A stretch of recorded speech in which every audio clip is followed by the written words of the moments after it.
ngisuka eMatatiyela kwaSibi esigodini saseMalubaluba. Ndifunde eCoastal KZN TVET College.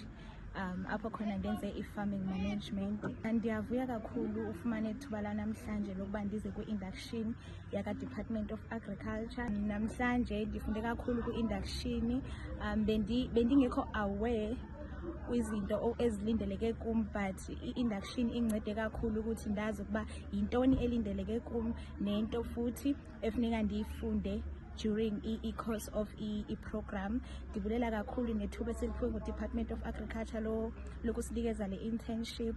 Siya-enjoya, siyafunda futhi sifunda kakhulu kwi-farmers since le program lena ingeyama-entrepreneurs. So lento lena isinikeza information nalanto ukuba sifunde ukuba i-business uyirana kanjani. Kwi-farmers esikuzo siyabulela, kwi-farmers siphinde sibulele nayo i-Department of Agriculture ukuthi asinikeze elithuba.